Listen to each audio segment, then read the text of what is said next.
o professor Ivo Lavor, da cidade de Iguatu, Ceará. Ele que vem se destacando em congressos e universidades com seu trabalho na educação e hoje vai falar aqui no programa Olho Vivo. Seja muito bem-vindo ao nosso programa. Muito obrigado. Eu quero agradecer a vocês que me convidaram, agradecer ao programa Olho Vivo, toda a programação da TV Diário do Sertão pela receptividade e quero cumprimentar, o povo da Paraíba, povo este que muito me identifico. A Paraíba é um estado que eu conheço de ponta a ponta, já visitei várias cidades da Paraíba, inclusive levando palestras, formações e fazendo outras atividades ligadas à educação. Eu costumo dizer que eu me sinto muito bem na Paraíba. Não sei que mistério tem esse lugar, que sempre é uma alegria estar com vocês aí nesse estado da Paraíba. Muito obrigado. A gente fica muito feliz, nosso estado é sempre aberto a todos, principalmente a professores e educadores que venham ao nosso estado trazendo aí sua educação, trazendo seu conhecimento e sua formação para todos, né? E o professor, você hoje é da cidade de Iguatu, no Ceará, né? E eu queria que você se apresentasse para todos os nossos ouvintes, para todos os nossos telespectadores. Professor e mestre Ivo Lavor, da cidade de Iguatu, Ceará. Muito obrigado. Bem, meu nome é Ivo Lavor, como você me apresentou. Atualmente eu estou coordenador acadêmico das faculdades integradas do Ceará Unifique, aqui na cidade de Iguatu. Faculdade esta onde estou nesse momento, a qual eu tenho essa coordenação e também desenvolvo outras atividades da educação.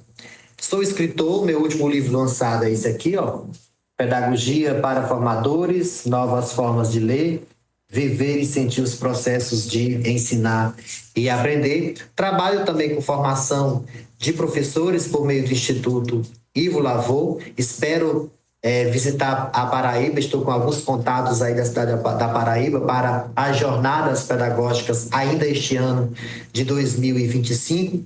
E é isso, tenho desenvolvido há 25 anos, eu quero dizer para vocês que estou completando 25 anos de carreira na docência.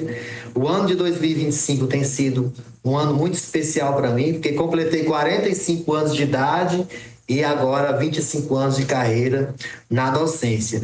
E na docência já desenvolvi várias atividades, desde a alfabetização, quando eu era mais jovem, até trabalhei com educação de jovens e adultos, em gestão de escola, já fui diretor de escola, secretário de educação, técnico da educação, e hoje eu atuo mais no ensino superior e na pesquisa. Como escritor, sou um pesquisador da área da educação, já tenho mais 2 novos livros para lançar, um falando sobre os marcos do desenvolvimento infantil, que deverei estar lançando logo mais no mês de março ou abril, e outro sobre inteligência emocional, que também devo lançar ainda no primeiro semestre desse ano. E é isso, eu venho desenvolvendo coordenações, trabalho escrevendo, trabalho lecionando, e também tenho uma creche, por nome Educare. Desenvolvo também um trabalho empreendedor na área da educação. Lá nós temos berçário, educação infantil, entre outras atividades. Perfeitamente, professor. Perfeitamente, professor. O seu mais recente livro, o Pedagogia para Formadores, Novas Formas de Ler, Viver e Sentir os Processos de Ensinar e Aprender. E o que eu lhe pergunto agora, professor, nesse mundo onde a gente vive, dentro da tecnologia, onde a informação está literalmente na palma da mão, como chega o seu livro para professores e formadores dentro da nossa educação, num contexto geral? Muito boa sua pergunta. De fato, a educação, nesse nosso tempo, ela está um pouco mais desafiadora. Isso porque o processo formativo, ele tem que pensar em estratégias pedagógicas para inserir esse novo formado, as pessoas que vão se formando nesse novo tempo, para se inserir na inteligência artificial. E o meu livro, como ele trata da pedagogia para formadores, nós tratamos, inclusive, de novos paradigmas mais aceitáveis para esse nosso tempo. E falando assim muito, de uma forma bem geral, o sentido de educar do nosso tempo não tem nada a ver com o que vocês estão fazendo agora, por exemplo, levando informação, né? O professor, ele não tem mais esse papel de trazer a informação, porque a informação ela está em toda parte. As pessoas elas têm acesso à informação de forma instantânea e diversificada. No entanto, a figura do professor se tornou mais relevante ainda. Por quê? Porque é essa figura que vai levar à formação de humanidade. Eu costumo dizer, tanto no livro quanto em minhas falas, que o ser humano ele é humano porque nasce na espécie humana, mas nós nascemos não prontos. Se um ser humano for abandonado, né, pelos seus pais, por certo, ele vai perecer. Então, tudo que nós somos parte do cuidado com o outro humano, da relação social. Então, essa relação social ela tem que ser qualificada. E quando se trata de educação, né, educação formal, que vai pensar numa coisa mais qualificada, para que esse ser humano acesse espaços mais refinados, nós temos que pensar num termo que hoje a gente denomina de adição com a inteligência artificial. O que seria uma pedagogia em adição com a inteligência artificial? Nós pensarmos em criar uma pedagogia para gerar vocabulário, para gerar aprendizagem, para gerar foco, falarmos de valores. A educação do século XXI é uma educação de valores, porque a inteligência artificial, a IA, o Big Data, como alguns denominam, farão a parte da produtividade. Então, a educação do século XX, que era uma educação para a produtividade, já não cabe no século XXI. A produtividade ela estará ligada muito mais à inteligência artificial das máquinas. Então, nossa educação tem que ser pensada para que nós possamos ser humanos. Então, empatia, criatividade, esses elementos, eles são humanos. E eles podem ser provocados por outros seres humanos. E nada melhor do que um ser humano como um professor para provocar isso. Professor, recentemente foi sancionada uma lei que proíbe, né? A lei que proíbe o uso dos celulares em salas de aula. Como o senhor vê essa lei dentro do contexto em que nossa sociedade vive, que está cada vez mais inserida dentro da tecnologia? Muito, muito boa sua pergunta, super pertinente essa pauta. Bem, nós temos uma crença, né, de que uma canetada vai resolver os nossos problemas. É claro que a lei é positiva. Tirar os celulares dos cenários escolares, no sentido de minimizar a ansiedade e aumentar o foco, isso é super assertivo. Agora, em paralelo a isso, tanto a escola como o sistema de educação tem que pensar numa educação que provoque a criatividade, porque nossos alunos, eles foram tão impactados pelas telas que eles querem estimulação, querem o prazer, querem a dopamina. Então, assim, nós precisamos pensar num formato de educação que gere engajamento e desenvolvimento, porque nem tudo que engaja desenvolve.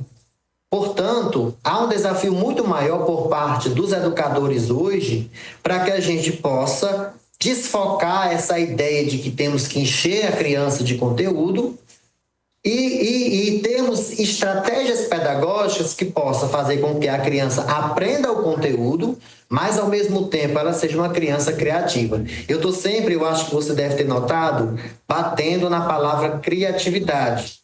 Porque a palavra criatividade é a palavra do nosso tempo. Precisamos cada vez mais de pessoas criativas. E a criatividade, se vocês não sabiam, ela pode ser aprendida. Existem pessoas que nascem com mais aptidões criativas. Mas a criatividade, ela é uma coisa também aprendida e estimulada.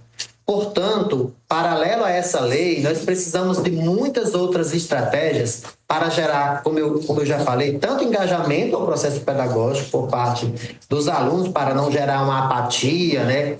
Ou mesmo um fenômeno de depressão em frente ao que já se faz nas escolas, como também esse engajamento gere desenvolvimento e a gente consiga também fazer uma avaliação para conferir isso.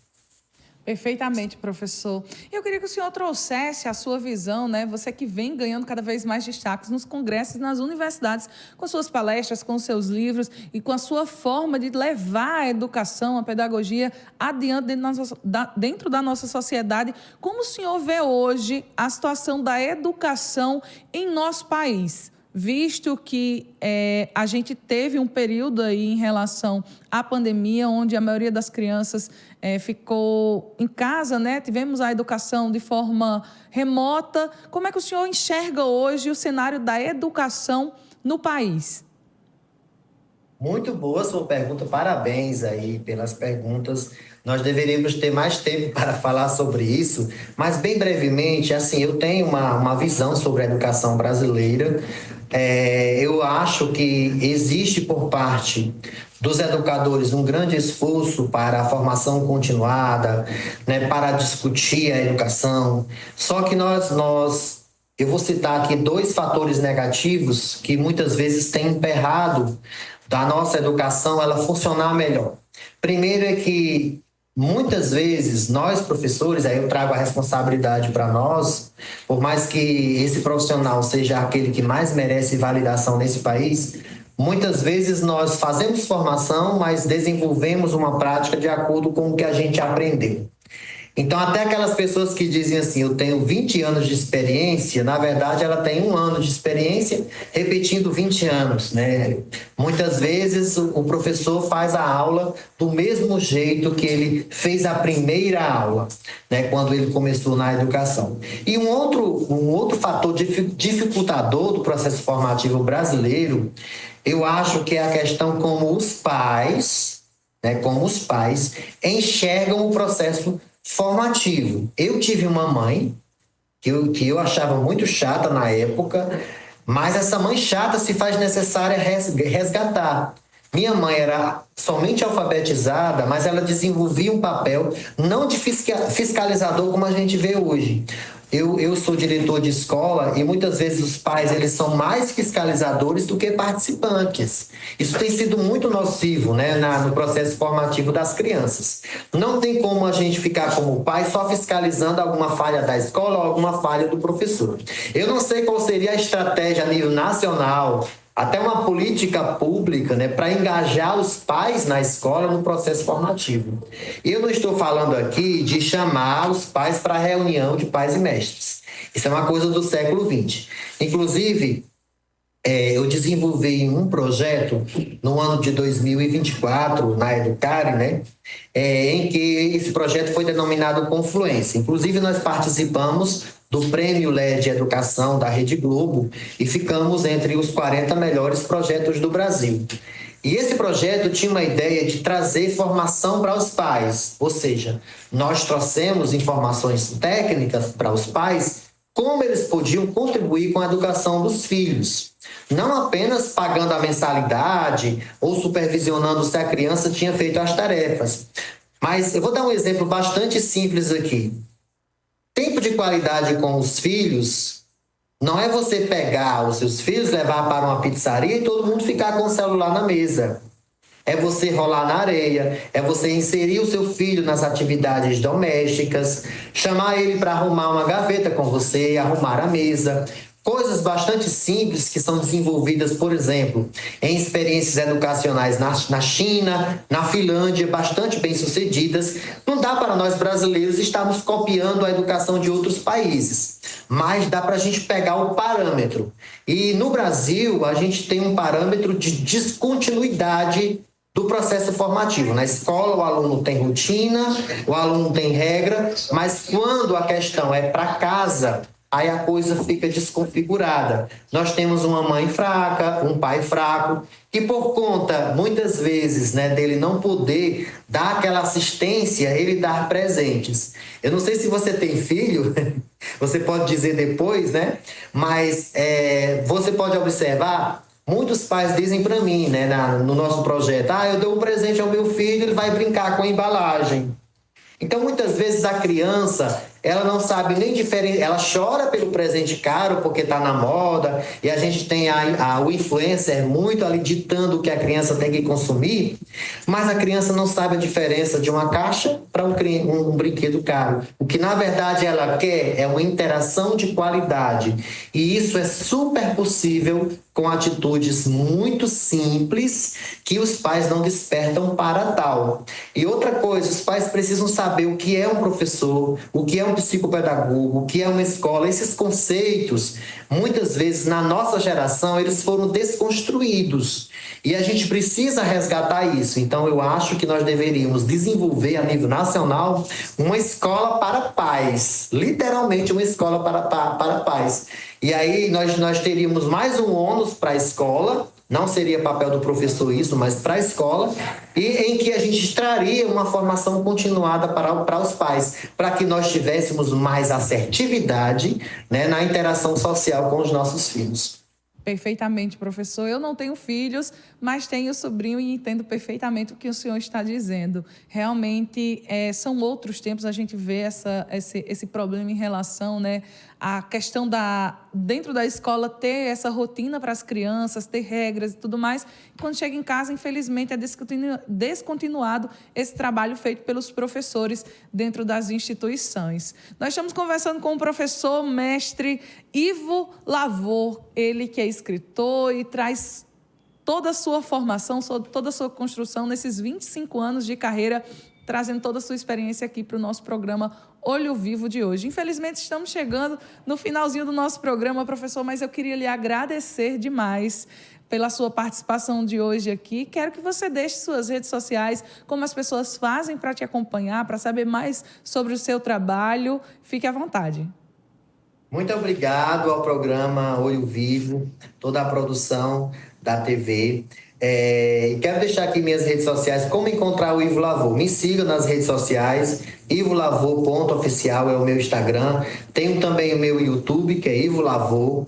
Você pode encontrar conteúdo por lá, tá certo? Pode me chamar no direct. Se você também quiser adquirir o meu livro, né, Pedagogia para Formadores, Novas Formas de Ler, Viver e Sentir, os processos de ensinar e aprender, pode mandar uma mensagem lá no direct, nós mandamos para todos os lugares do Brasil. E se você quiser o Ivo Lavor na sua universidade, na sua jornada pedagógica, estou com agenda disponível, algumas datas no mês de fevereiro e março, então me chama que eu estarei lá com você, contribuindo e também recebendo, claro, né, o que vem de tantas experiências positivas que acontecem na interação entre seres humanos. É muito bom a gente passear pelo país, levando e trazendo conhecimento.